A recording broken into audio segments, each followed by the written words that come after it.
Uneducated, unfiltered, unhinged. This is the Mangina Dialogues. We at it again with your host Nick Scopes and the Fuegolicious. You know how we do, cause you know we keeping it gangster and silly.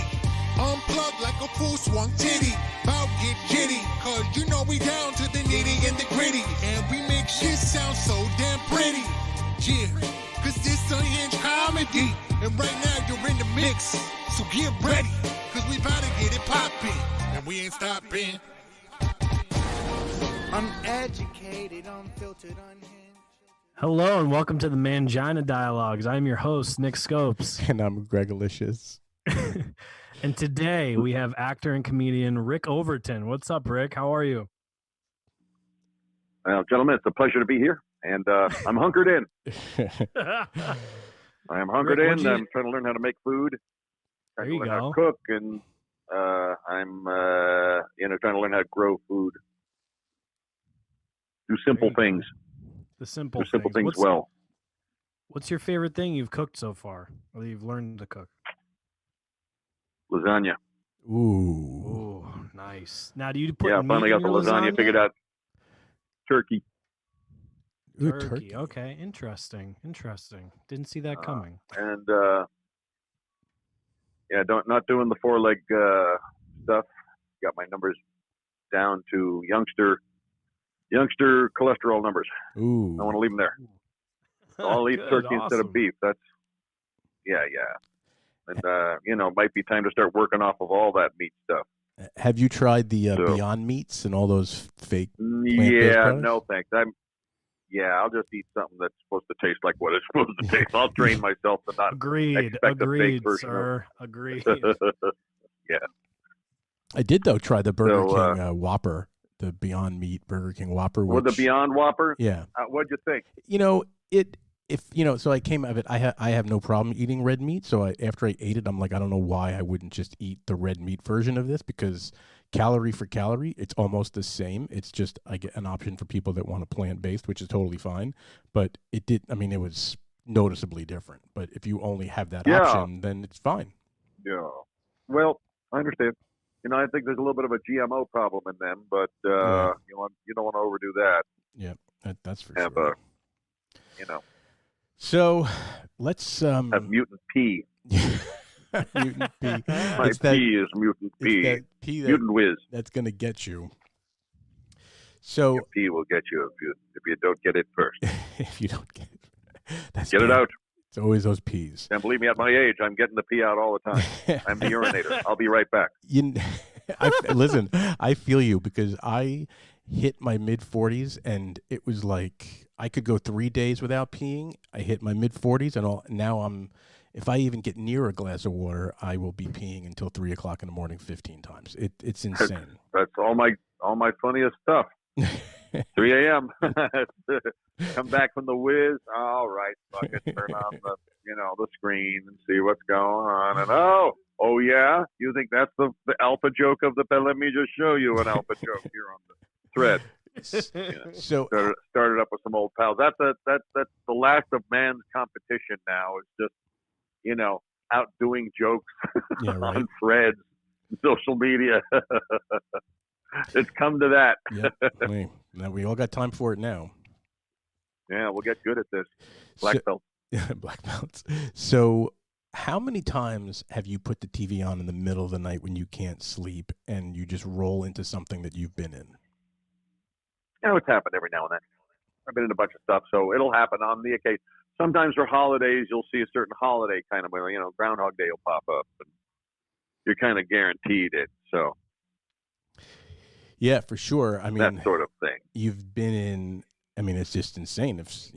So our listeners who may not be familiar with you by name, the second they Google you, they're going to know probably 75 different things that you've been in, and can probably recite roles, lines. They might not know the part I did in the thing, but they probably know the thing. Yeah. They know the project itself. Sure. Right. I will go on that assumption. Yeah, you were in like, smaller movies like Beverly Hills Cop and Mrs. Doubtfire. No, I was a smaller part in the bigger movie, so sometimes it takes a little explaining to dial them in. If they look at me now, they can't picture the guy from that scene. Yeah, but that some people age chronologically in this town and are proud of it. Yeah, but like with Google and all of that, like you just type in someone's name and you're gonna instantly see everything about them in photos and video. And yeah, I think that almost works as a better memory database than people's actual memory. Oh, 100%. I can't do anything without Google. It's like my right. third arm. Yeah. So of all these films that you've been in and had these, character roles, I mean, one, I'm very curious about the life of a character actor. And if that, obviously you're so established at this point, but do you have to go out and still audition for some of these roles, or do they just call you and say, hey man, we want you as this role in this film or TV project or whatever it is? Well, back when everything was working, it would be a little mixture of both. Yeah, it seems like you're never completely out of the woods, and you're as good as your last release, I guess, or something like that. Yeah. So just if we're character actors, things don't really rest on our shoulders anyway. We're not held up as the reason why something succeeded or failed. We just slowly keep working. That's the way this gig works. Kind of, you just slide into the project somehow, and you run in it as long as you can. You hope to get as much recognition, but mostly it's people inside the business who know what it is you do, and they insert you for certain things where they know here's a guy that does that kind of thing. Right. And through the years, that role changes. Now I'm getting grandpas and senior stuff. And hopefully, there's a category for funny seniors. Yeah. Yeah. For sure. Right? Leslie Nielsen didn't do so bad for himself. Sure didn't. Did not. No, he did just fine. I loved it. That was the great. No, those are the two magic words that I think really were a boost for William Shatner's career. Leslie Nielsen, baby. Take it in. And Rick, just have a laugh, brother. And he did. He turned out to be one of the great comic performers, Yeah, for sure. Rick, did you always know you wanted to get into acting? Was that the plan? I'd say early, if not in the immediate soon after. I was a little kid when my dad was taking me to see Peter Sellers movies, and kind of got into the idea of being different kinds of people. And then Dad got me into Jonathan Winters, which is all voices and different kinds of people, and improvisation, which has been a big instrument for me. Did that come from I read that your dad worked with, or was Thelonious Monk's band leader? That's right. My dad worked with Thelonious Monk. So he helped arrange for Monk. And so, I came from improv from two different angles, because music was also very improvisational for my father and for Monk and for Diz and the guys he worked with, So did you grow up around those guys, or is that just something, or were you too young, or is it just something your dad did? How did that affect you? Well, it was both. I grew up around them when I was too young, but I liked it. I didn't know how it all worked, but it seemed cool. It takes a little while to get a little sophistication and the understanding the math of what they're doing. Right. Are you a jazz guy?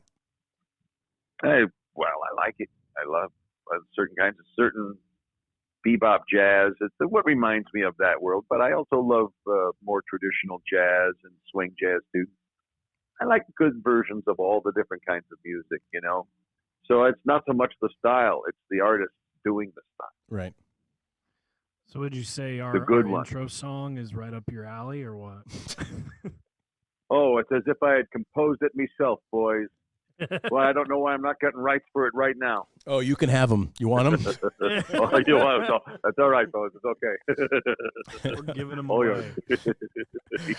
Tell Bruce we just made a deal. Yeah, right. It's all yours. Yeah, my brother Steve Overton is really a wonderful musician. Are you guys into Todd Rundgren? You know, I mean, of course, I totally respect Todd Rundgren and his career and, you know, what his place is in the music world. I am not a huge fan, but, you know, there's obviously some of the popular stuff that everybody knows. He was known for, and is known for, he plays all his own stuff. Yeah. That's the thing, is that the entire thing is him on all instruments, cut in the studio just out somewhere where he does it and then releases it. And my brother does that kind of thing, but with his style. Oh, really? And he's really good at all the different, you know, he got dad's DNA, Yeah. I think, and mom's too, because my mother was a singer. She was one of the Chordettes, you know, Lollipop, Yep. Sandman. This, And she was in the recording group, but for a few small examples, because they broke, one of them had to take off for pregnancy reasons and couldn't tour. And so mom stepped in and took over in the role. wow. The way they do with ink spots and Yeah. everything, they trade people out, try to keep as much of the group as they can. That's pretty. So does your brother do that as a profession or just as a hobby? He does it as every now and then he'll do a club and play a date, but right now he's just so chill. That's super cool. And there's no clubs, there's no date. Yeah. So right he's- now it's him in his basement he's, like you everybody know, else. Corona tired. Yeah. Amen. Rick, I know it's probably going to be hard to narrow down with your resume, but what was one of your favorite roles or favorite movies you got to work on? Gosh, that is hard. I have fun with so many of them. I had a great time doing I'm Dying Up Here on Showtime. Yeah. Yeah. With Melissa Leo and all the wonderful, talented friends who were on that show. And getting performances out of comedians that were straight up just fine, dramatic performances, you know. Gotcha. The work was top notch. Yeah. Yeah. I mean, it's like award-worthy work. What? Brad Garrett made me cry. That's crazy. It was really splendid. I thought it was wonderful, you know. So, in any case, I had a great time doing that. I had a great time doing Groundhog Day, playing with Rick Dukeman and Bill Murray, and Carr being drunk in the bowling alley and all that stuff. But we Yeah. got to improvise that because Harold Ramis is a Second City man right. and an improv guy, and he respected improv working out. So we kind of came up with a lot of that slip and slide drunk stuff in front of the car. So was the line in the place that sums it up for me? Was that improv? Oh, that's in the script. Yeah, the Yeah. flapjacks. Yeah. Bill whispers it to me. Ask for flapjack. Going, okay, I'll do that. I'm supposed to be the guy that's about to almost throw up the whole time, you know. You know, they say, like, I was just doing a bunch of looking around and stuff before we did this, and they say that's the line that makes the movie. Everybody's stuck in the same life, right? Yeah. Which It's is very similar to so many real lives. Yeah. it's pretty crazy. Especially right now. I mean, that's a movie whenever it's gee, on. I talk have to about watch Groundhog Day now. Yeah, you bet. Except every day is a new adventure with me in the kitchen. So it. Low flame. got a new low smell, flame. a new dominant smell in the house, and that, you know, defines the day. Are you going out to get ingredients, or are you having it dropped off? Every at now and your then you door? have to. You got to get out. Yeah. I do my best to just use up whatever the hell's in the house, but on occasion I got to go out and get something. Yeah, no kidding. Are you wearing a mask? Got a gloves. I got a mask. I got, you know. Soon you'll see people in pressure suits. It's going to make it real interesting John when Glenn people. When taking a step into the Whole Foods parking lot, you know. I just want to first go into a step. bank. I just want to wear a mask, go into a bank like there's nothing. Like Yeah, I totally know. normal. Just Go, thanks. roll What up, are they going to do? yeah, I know. Roll up to the window and be like, "Hi." You know, the newscaster is going to go, well, I guess we all were waiting for it to happen. You know it's going to happen. Like at some point, I totally know it's going to happen. Going to happen. Especially after this podcast comes out, it's going to happen too. We only degenerates. Someone's going to listen hear us. and go, hey. It's going to be on Ventura Boulevard. Yeah, right. I don't leave any prints. It's perfect. I'll blend in. Yeah, like there was a drone It following was a you guy anyway. in a mask. Oh, can you narrow it down?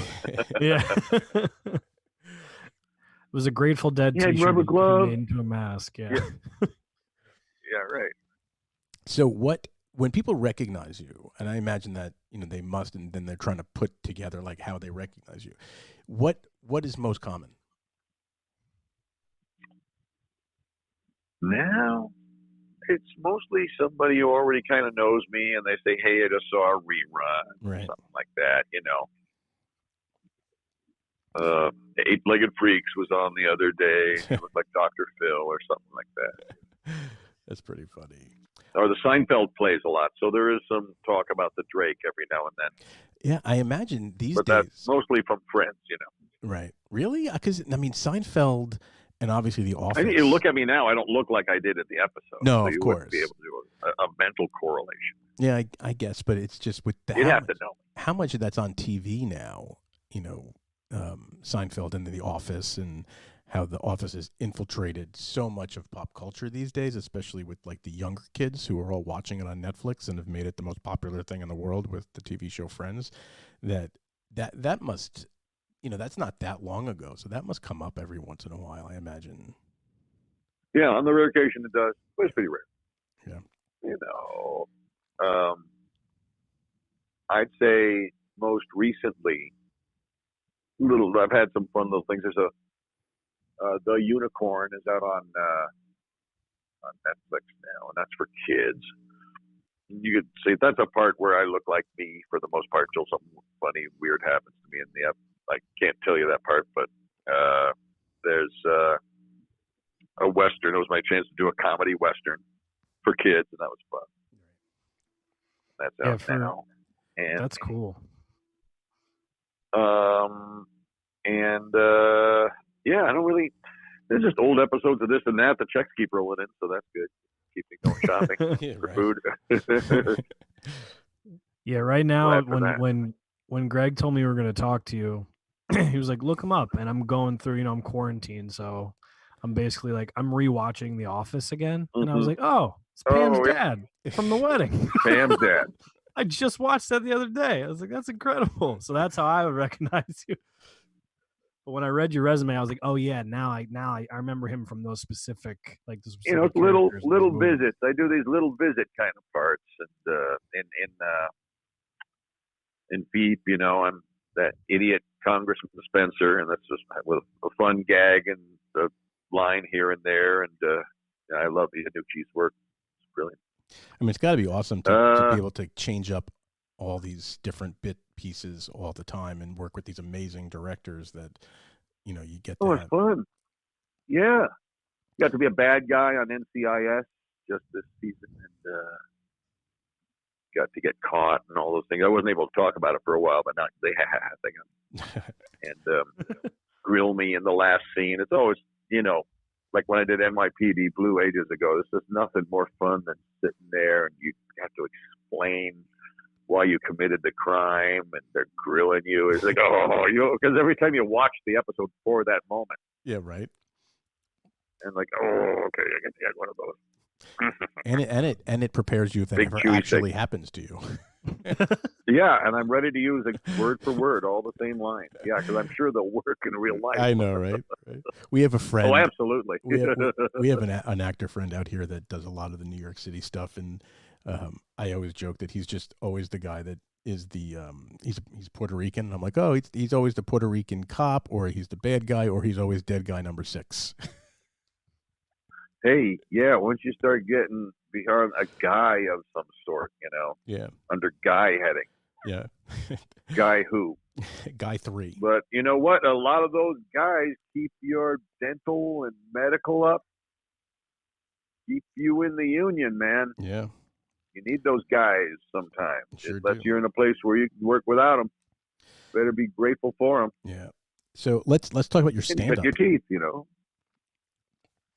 So, stand-up now is in an interesting place, and I can say unequivocally that what Troy Conrad has created with Set List is my favorite onstage thing to do by far.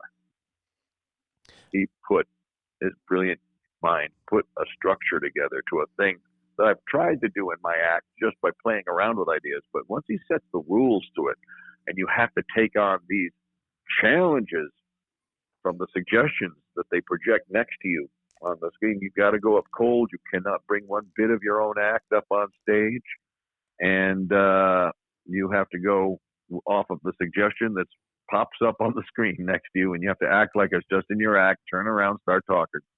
So it's like it makes your brain form a muscle that's like Schwarzenegger muscle. You know? Right. That's serious, yeah. So it's like improv. Schwarzenegger brain. You have to be you got to be prepared for anything. It loosens you up, gets you out of your own way a little bit. Was there any prep for that? There's a trust. So much about trust. Well, just do more of it. I think. Find another way to do it somewhere else. Just keep doing it. But there's no way to learn it outside of doing it, except doing something like it. But when you went in to do it, did they give you any prep? Like, here's 10 topics that may come up, so you have any advance notice at least? No, big no. You can't do that. That's the exact opposite of what you're trying to do. Yeah, I guess that's incredibly hard. So why was that the most fun or the best thing you've done on the stage like that? Was it just the most challenging?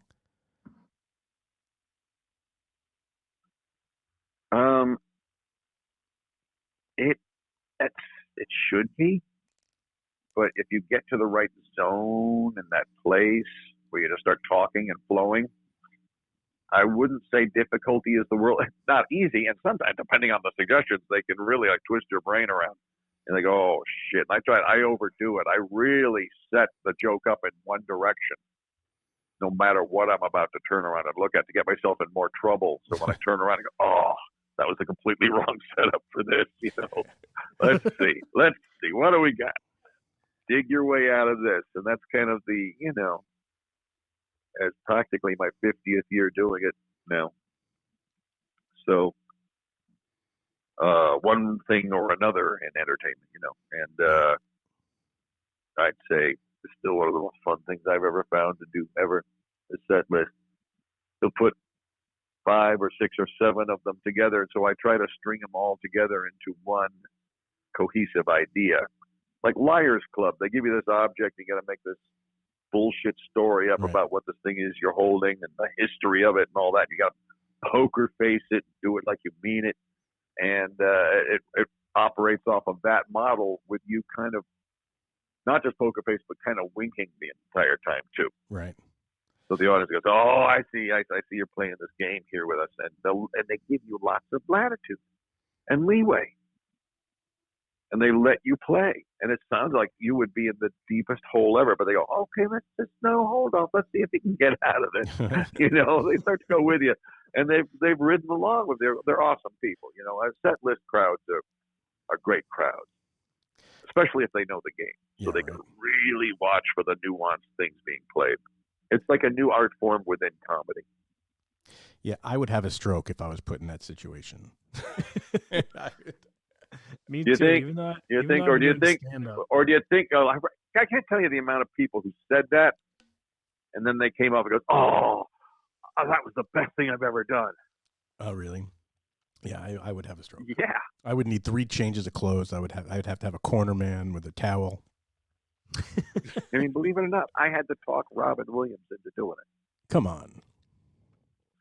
Well, he was considering, what if I'm rusty? What if I suck at the game that's supposed to be custom tailor-made for me? Of all people on earth. And I didn't do well at it. That's a much higher position to fall from. Yeah. And I said, yeah, but it's not going to happen. And the reason it's not going to happen is the crowds don't do that to if they don't do that to me, they're not going to do that to you, man. Yeah. You're going to get carte blanche. And he went up and played, and you can watch the videos of it, the YouTube. He kills it. So when is that coming out on the new thing that Troy's doing?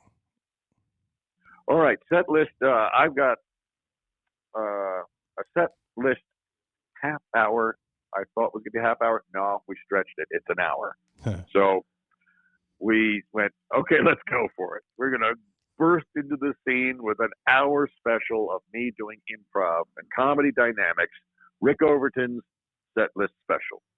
Rick Overton's totally improvised set list special, and that's the special, and it's hopefully a first. But we show a little behind the scenes of ramping up for it, prepping for it, and looking back on it, and trying to explain the game a little bit, and and it's me going through suggestion after suggestion after suggestion. Well, it sounds so. I can't wait to see it. But it's on Quibi, right? Or do I have that wrong? Isn't that what he told me? Comedy Dynamics. Oh, Comedy Dynamics. Quibi.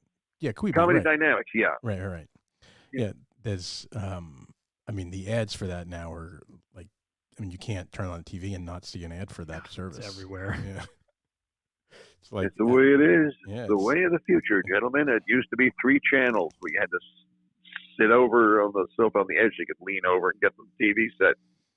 Change the channel. Yeah, Nick doesn't remember that. It's turned into one entire other media now. Nick, did you ever live without a remote control? Nick is a lot younger than me. I'm 32, and you never had a TV without a remote. No. Yeah. I always had a remote. Yeah, of course you did. Millennials. I'm trying to think. Yeah, like no, I remember having I had a Zenith TV when I was a kid. That's what I remember. You never had to go to your aunt's house and get up and go to the giant box in the corner and go from channel 2 to channel 5. No, we came people my age. We came around right. We came away when everything was changing. So like we got to see for video games, right? We started with it was like Super Mario. But by the time I was 18, we had Xbox, and it was like completely different world. Then they had the syndicated networks. Well, see, for my generation, the syndicated networks started popping up, and you got to get it twice as much now. Now the channel 11, and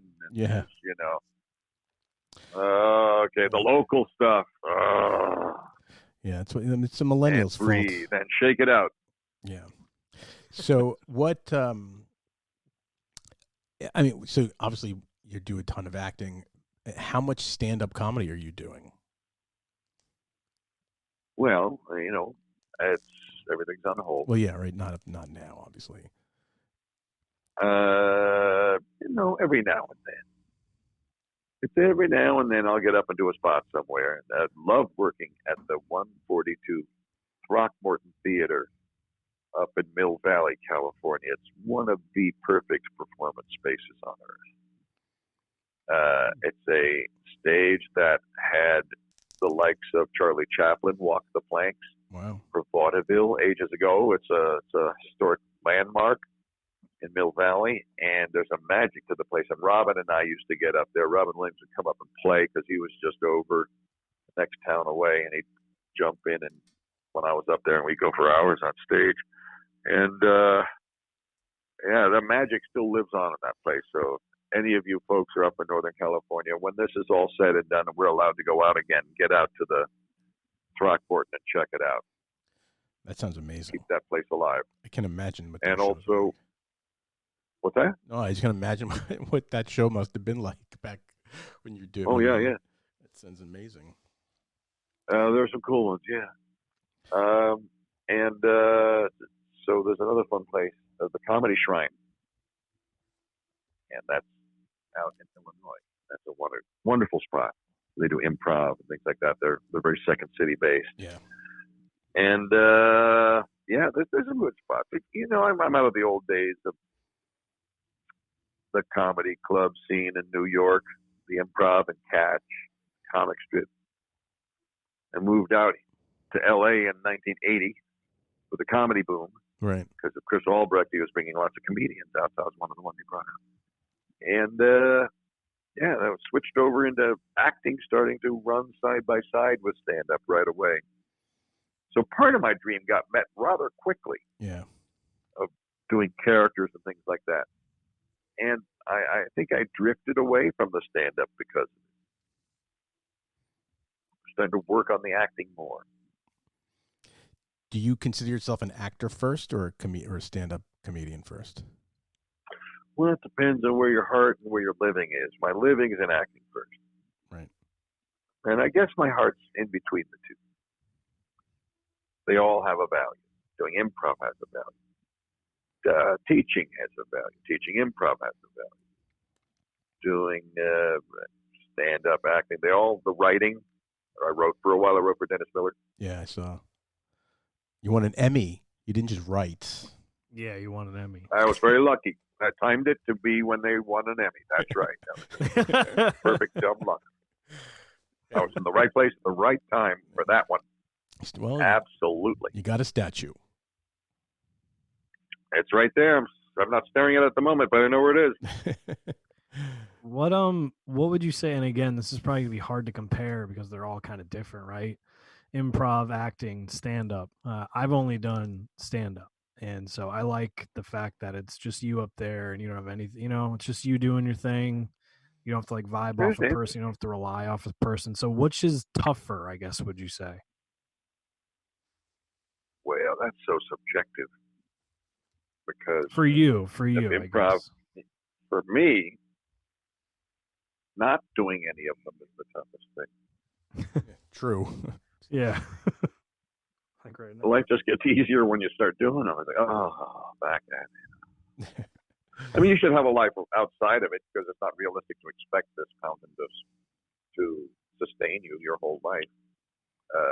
But learn to, how to migrate and find water elsewhere. But right.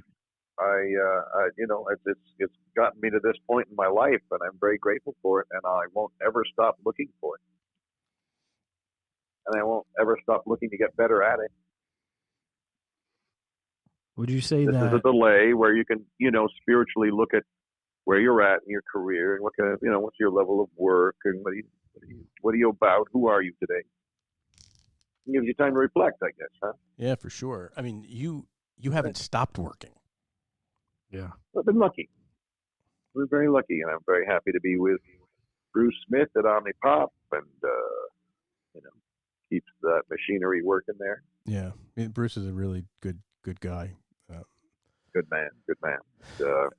And helpful. A wonderful client roster. Yeah, for sure. Absolutely.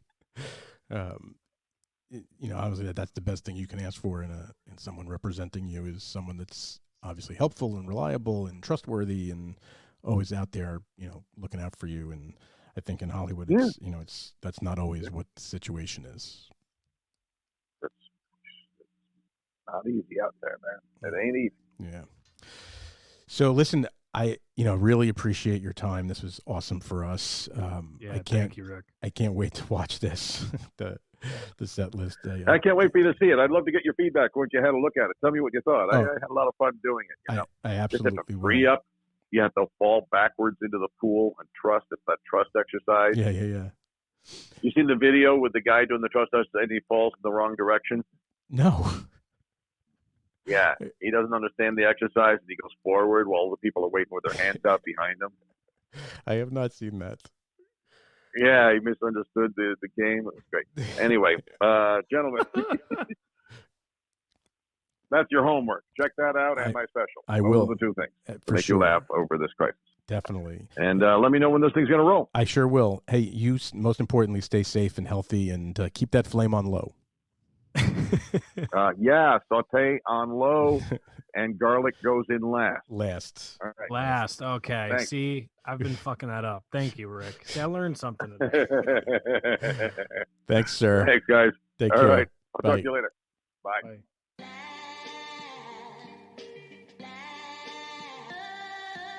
Uneducated,